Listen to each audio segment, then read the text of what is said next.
GDP, gross domestic product, क्या होता है? जीडीपी किसी भी देश की अर्थव्यवस्था का टोटल आउटपुट बताता है। मतलब एक साल में देश में कितना सामान और सर्विसेज का प्रोडक्शन और वैल्यू है, उसका टोटल ही जीडीपी कहलाता है।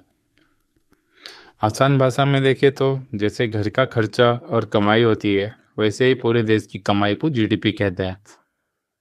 जीडीपी से क्या पता चलता है? देश कितना कमा रहा है, इकोनॉमिक ग्रोथ हो रही है या गिर रही है, देश अमीर हो रहा है या गरीब, नौकरी, बिजनेस, इन्वेस्टमेंट की क्या कंडीशन है। जीडीपी को कैलकुलेट कैसे किया जाता है? जीडीपी चार चीज़ों को जोड़कर बनती है। पहला कंपोनेंट है कंजम्पशन, लोग क्या खरीद रहे हैं। दूसरा है इन्वेस्टमेंट, फैक्ट्री, बिल्डिंग, मशीनरी पे कितना खर्चा किया जा रहा है। तीसरा है गवर्नमेंट का स्पेंडिंग, सरकार क्या खर्चा कर रही है रोड्स, हॉस्पिटल और आर्मी में।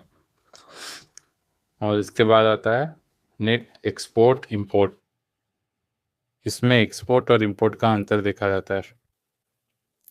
जीडीपी बढ़ने का मतलब है लोग ज़्यादा खरीद रहे हैं, बिजनेस अच्छा चल रहा है, नौकरी बढ़ रही है और देश प्रोग्रेस पे है।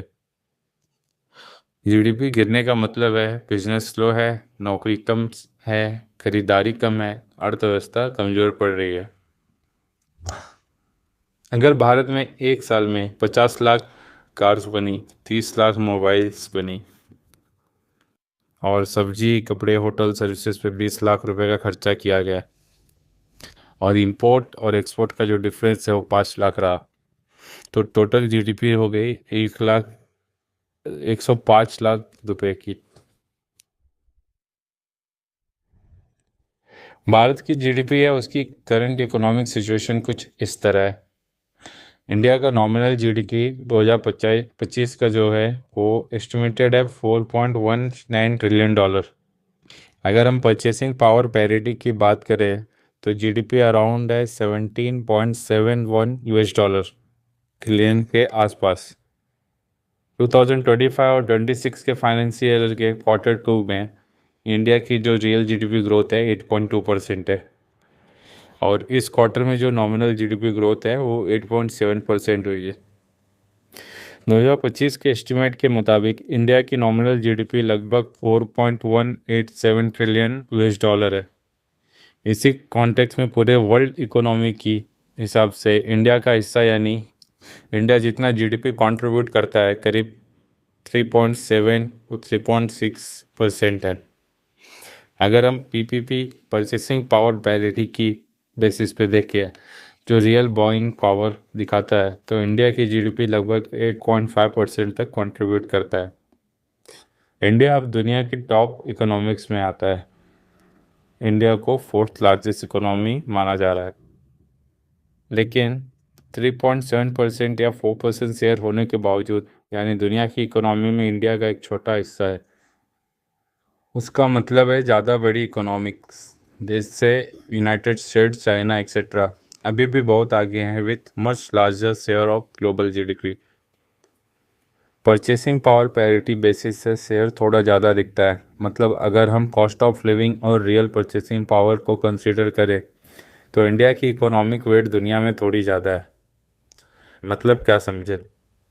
इंडिया की जीडीपी साइज अब काफ़ी बड़ी है ग्लोबल टॉप इकोनॉमिक्स में, लेकिन वर्ल्ड इकोनॉमी में इंडिया का शेयर अभी भी छोटा है, सिर्फ 3.7 से 4% नॉर्मल बेसिस।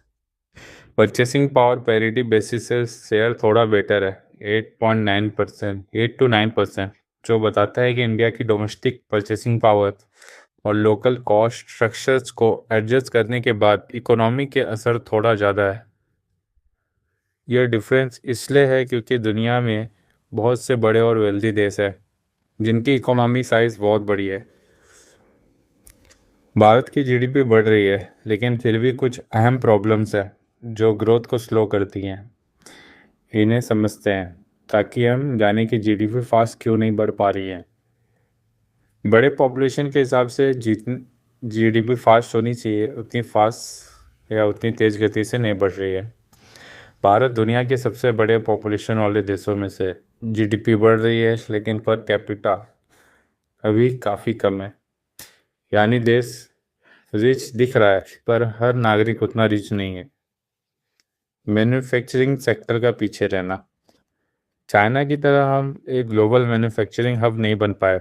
रीज़न टेक्नोलॉजी और ऑटोमेशन में slow slow growth, skilled workforce की कमी, प्रोडक्शन कॉस्ट हाई और पॉलिसी और इम्प्लीमेंटेशन की जो टाइम टेकिंग है ये सब। अगर मैन्युफैक्चरिंग और स्ट्रांग हो जाए तो जीडीपी बहुत तेज़ी से बढ़ सकती है। तीसरा प्रॉब्लम है अनएम्प्लॉयमेंट। यूथ पॉपुलेशन ज़्यादा है लेकिन काम नहीं। जॉब क्रिएशन स्लो होगा तो खर्च कम होगा, कंजप्शन कम होगा। चौथा पॉइंट है एग्रीकल्चर पे ज़्यादा भरोसा। इंडिया के काफ़ी लोग फार्मिंग पे डिपेंड है पर एग्रीकल्चर जीडीपी का छोटा हिस्सा देते हैं। High population in low income sector, over all GDP growth slow. पांचवा है इंफ्रास्ट्रक्चर्स और logistic cost high. Transport, supply chain और लॉजिस्टिक डेवलप कंट्रीज़ के मुकाबले काफ़ी महंगे हैं। चीज़ों को एक जगह से दूसरी जगह ले जाना काफ़ी कॉस्टली है।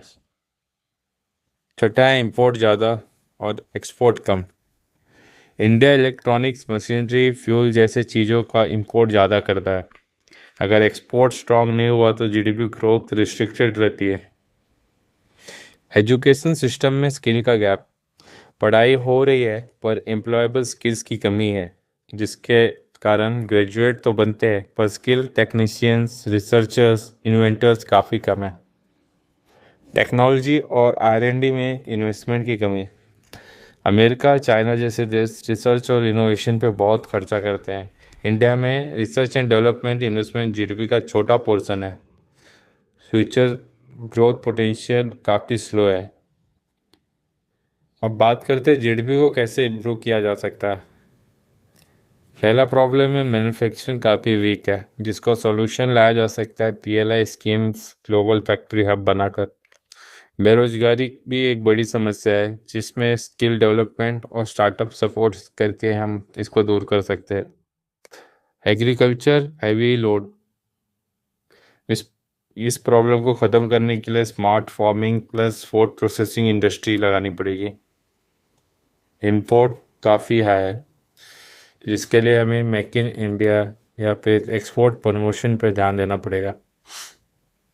इंफ्रास्ट्रक्चर कॉस्टली, ये एक समस्या है जिसको हम ट्रांसपोर्ट और लॉजिस्टिक, पोर्ट्स अपग्रेडेशन, इन सब से रिड्यूस कर सकते हैं। रिसर्च एंड डेवलपमेंट काफ़ी कम होता है यहाँ पे। इसके लिए हमें यूनिवर्सिटीज़ प्लस प्राइवेट सेक्टर्स में रिसर्च फंड को बढ़ाना पड़ेगा।